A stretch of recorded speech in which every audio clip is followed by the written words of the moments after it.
Hello students, welcome to my YouTube channel space science. और आज का हमारा टॉपिक है मिरर फॉर्मूला। देखिए मिरर फॉर्मूला क्या होता है, सबसे पहले लिख लेते हैं। 1/f equals to 1/v plus 1/u। ठीक है, ये होता है हमारा मिरर फॉर्मूला। इसमें u क्या है, डिस्टेंस ऑफ ऑब्जेक्ट। ठीक है, v क्या है, डिस्टेंस ऑफ इमेज, और f क्या है, फोकल लेंथ। तीनों में रिलेशन दिखाता है मिरर फॉर्मूला। ठीक है, u, v और f में। ठीक है, इसके बाद इसका लीनियर मैग्निफिकेशन क्या होगा, तो लीनियर मैग्निफिकेशन क्या होता है, the ratio of height of image and height of object is called linear magnification. तो इमेज की हाइट और ऑब्जेक्ट की हाइट का ratio, it is denoted by small M. तो स्मॉल एम बराबर किस किस का रेशियो होता है भाई, I/O, हाइट ऑफ इमेज और हाइट ऑफ ऑब्जेक्ट। इसको हम u और v की फॉर्म में भी लिख सकते हैं, इक्वल्स टू हम इसको लिख सकते हैं -v/u। ठीक है, तो -v/u इस तरह से हम इसे लिख सकते हैं। यहाँ पर देखो मिरर फॉर्मूला में यहाँ बीच में प्लस आ रहा है और मैग्निफिकेशन में यहाँ पे माइनस आ रहा है। देखिए इससे अगला टॉपिक समझते हैं लेंस फॉर्मूला। लेंस फॉर्मूला क्या होता है, 1/f equals to 1/v minus 1/u। ये रिलेशन दिखाता है distance of object u, distance of image v और फोकल लेंथ f में। ठीक है, इसमें माइनस बीच में आ गए हैं यहाँ पे। और लीनियर मैग्निफिकेशन डेफिनेशन सेम रहेगी, फॉर्मूला अलग होगा यहाँ पे। तो लीनियर मैग्निफिकेशन क्या होता है, the ratio of height of image and height of object is called linear magnification, it is denoted by small m। तो m इक्वल्स टू होता है I/O इक्वल्स टू v/u। ठीक है, और यहाँ पर देखो माइनस नहीं है, मतलब जहां माइनस नहीं दिया हुआ होता तो ऑटोमेटिकली वहां प्लस होता है, तो यहाँ प्लस है इसका मतलब।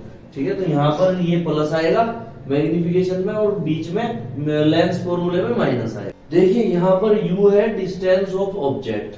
अब ये डिस्टेंस कहाँ से लेंगे, अगर आपके पास मिरर है तो उसके पोल से लेंगे डिस्टेंस। अगर आपके पास लेंस है तो उसके ऑप्टिकल सेंटर O से लेंगे, तो तब O से डिस्टेंस ली जाएगी। ठीक है, U क्या है, डिस्टेंस ऑफ इमेज, F क्या है, फोकल लेंथ, I क्या है, height of image. I for image बन रहा तो I ले लिया यहाँ पर। O हाइट ऑफ ऑब्जेक्ट, तो ऑब्जेक्ट का O है तो O ले लिया यहाँ पे। R क्या है, रेडियस ऑफ कर्वेचर। तो रेडियस ऑफ कर्वेचर को समझ लेते हैं क्या होती है, the twice of focal length of a mirror is called radius of curvature, it is denoted by capital. तो जो मिरर की फोकल लेंथ है उसके दुगने को क्या बोलते हैं, radius of curvature. Capital R से डिनोट करते हैं, तो कैपिटल R इक्वल्स टू होता है 2f। या 2 को इधर नीचे ले आओ, R के नीचे 2 को ले आओ तो ओवर करके हम f इक्वल्स टू R/2, इस तरह से भी इसको हम लिख सकते हैं। ठीक है, SI यूनिट क्या होगी, मीटर होगी, बट क्वेश्चन सोल्व करने के लिए हम इसे सेंटीमीटर में भी दिया जा सकता है और उसको सोल्व कर सकते हैं। Radius of curvature basically mirror के लिए यूज होता है क्लास 10 तक, लेकिन क्लास 12 में रेडियस ऑफ कर्वेचर मिरर और लेंस दोनों में आ जाता है। देखिए अगला टॉपिक समझते हैं, converging and diverging behaviour of mirror. तो कन्वर्जिंग या कॉनकेव मिरर बोलते हैं इसको, तो कॉनकेव मिरर को कन्वर्जिंग मिरर भी बोलते हैं, क्योंकि ये लाइट को कन्वर्ज करता है, एक जगह पर फोकस पे लाके इकट्ठा करता है। कन्वर्ज मतलब फोकस पे मिलना लाइट का। तो जब पैरेलल रेज इस तरह से आती है यहाँ पे, तो पैरेलल रेज जब आती है इस तरह से, तो ये सारी की सारी पैरेलल रेज को कन्वर्ज कर देगा, कहां पर, फोकस पे। तो इस तरह से ये फोकस पे ऐसे मिल जाएगी आगे। ठीक है, और ये कहां से आ रही है पैरेलल रेज, ये इंफिनिटी से आ रही है। तो जब इंफिनिटी से आने वाली पैरेलल रेज फोकस पे आके कन्वर्ज हो जाती है, इकट्ठा हो जाती है आकर, तो उसे बोलते हैं कन्वर्जिंग बिहेवियर। और कॉनकेव मिरर को बोलते हैं कन्वर्जिंग मिरर। ठीक है, ये कन्वर्ज करने का काम करता है कॉनकेव मिरर। इसके बाद डाइवर्जिंग और कॉन्वेक्स मिरर। तो जब इंफिनिटी से रेज इस तरह से आएंगी, पैरेलल रेज आएंगी, तो ये क्या करता है, कॉन्वेक्स मिरर उन्हें डाइवर्ज कर देता है, ऐसे ऐसे डाइवर्ज कर देगा ये। ठीक है, तो ऐसे डाइवर्ज कर देगा, तो इसलिए इसको डाइवर्जिंग और कॉन्वेक्स मिरर बोलते हैं। तो कॉन्वेक्स मिरर को बोलते हैं डाइवर्जिंग मिरर। अगर हम इसको वर्चुअली या इमेजिनरी रूप से हम इसको मिला के देखते हैं पीछे तक, तो ये रेज फोकस पे ही जाके मिलती है, ऐसे इस तरह से फोकस पे जाके मिलती है। ठीक है, देखिए इससे अगला टॉपिक समझते हैं, converging and diverging behaviour of lens. तो यहाँ पर जो कॉन्वेक्स लेंस है या फिर उसे कन्वर्जिंग लेंस बोलते हैं, ये कन्वर्जिंग बिहेवियर दिखाता है। ठीक है, तो यहाँ पर क्या होता है कि इन्फिनिटी से जो रे आती है, ऐसे इन्फिनिटी से आने वाली रे इस तरह से फोकस पे मिलती है, आगे सारी इन्फिनिटी से पैरेलल रे आएंगी और फोकस F2 पे मिल जाएगी, इसलिए इसको बोलते हैं हम कन्वर्जिंग बिहेवियर।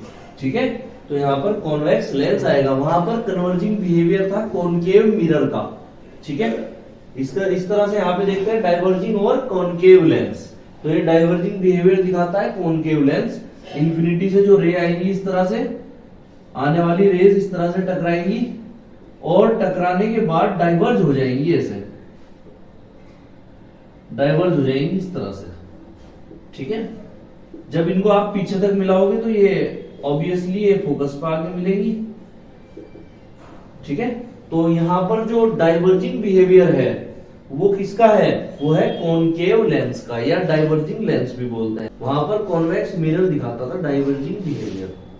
देखिए आगे समझते हैं साइन कन्वेंशन को। साइन कन्वेंशन कैसे लेंगे, पहले कॉन्वेक्स मिरर या लेंस के लिए, तो कॉन्वेक्स मिरर या लेंस के लिए साइन क्या होगा, u की वैल्यू हो गई निगेटिव, u हमेशा निगेटिव रहेगा, और फिर हम ले लेते हैं f की वैल्यू, f रहेगा यहाँ पर पॉजिटिव। ठीक है, फिर v भी क्या रहेगा पॉजिटिव, और फिर ले लेते हैं r भी रहेगा पॉजिटिव। ठीक है, ये लेफ्ट साइड वाले निगेटिव होते हैं और राइट वाले पॉजिटिव। ठीक है, जो चीज लेफ्ट साइड ऑब्जेक्ट या इमेज या फोकल लेंथ जो लेफ्ट साइड होगी वो निगेटिव और जो राइट साइड होगी वो पॉजिटिव। ठीक है, इसके बाद कॉनकेव मिरर या लेंस के लिए ले लेते हैं, इसमें u की वैल्यू निगेटिव, v की वैल्यू भी निगेटिव, f की वैल्यू भी निगेटिव और r की वैल्यू भी निगेटिव। ठीक है, इसमें सारी वैल्यू निगेटिव होती है। यहाँ u निगेटिव कॉन्वेक्स के लिए, मिरर हो या लेंस हो u निगेटिव और सब पॉजिटिव, और कॉनकेव के लिए मिरर हो या लेंस हो सारी वैल्यू निगेटिव। वीडियो को ज्यादा से ज्यादा लाइक करें, शेयर करें और चैनल को सब्सक्राइब करें। Thanks for watching my video.